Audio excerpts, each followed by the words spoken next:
Bonjour et bienvenue sur Isobourse. Vendredi 9 mars 2018, l'indice CAC 40 a terminé la semaine sur une hausse hebdomadaire de 2,7% à 5274 points. Outre-Atlantique, l'indice Nasdaq a réalisé un nouveau record historique à 7560 points. Passons tout de suite à l'analyse des marchés dans le logiciel Isobourse.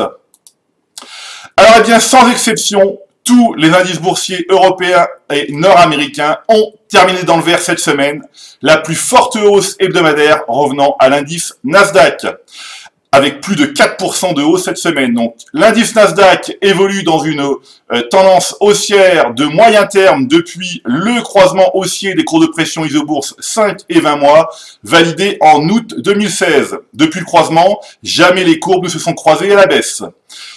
À long terme, eh bien, la tendance de l'indice phare des valeurs technologiques est marquée par des courbes de pression Isobourse 5 et 20 trimestres toujours haussières, donc notamment depuis le croisement rebond, le dernier croisement rebond des courbes de pression Isobourse 5 et 20 trimestres validés au troisième trimestre 2016.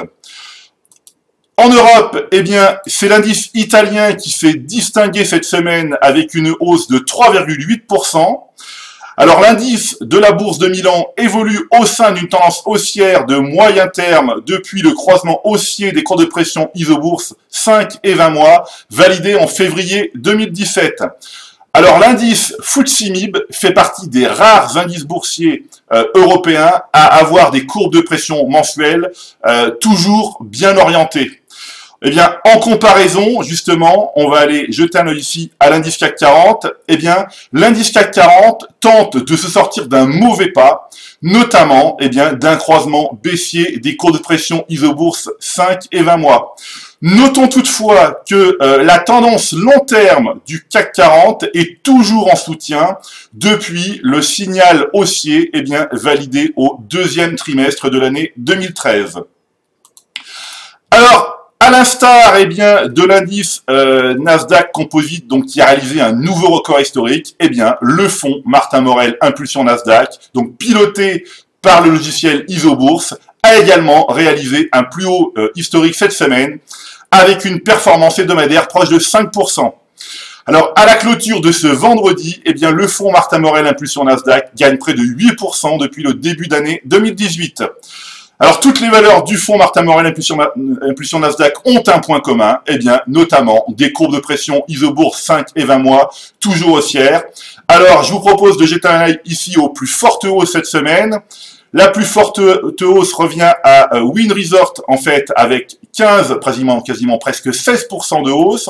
On va jeter un œil ici. Donc voilà, le croisement haussier date de juillet 2016, plus 93% de gains. Donc la rigueur, c'est-à-dire tenir les positions en portefeuille tant que tant que les courbes ne se croisent pas à la baisse, et la patience, eh bien, sont les clés de la réussite.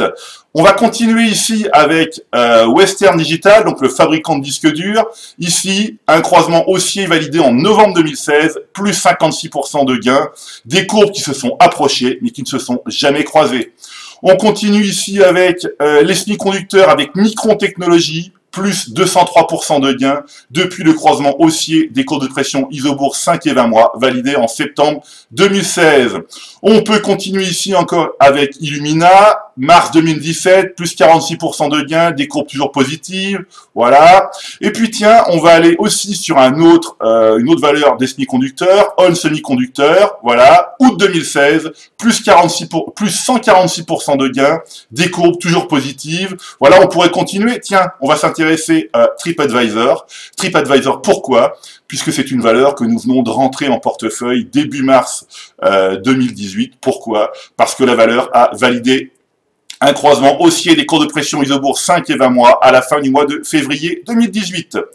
Voilà, eh bien, c'est maintenant à vous de faire le point de vos valeurs en portefeuille avec le logiciel Isobourse.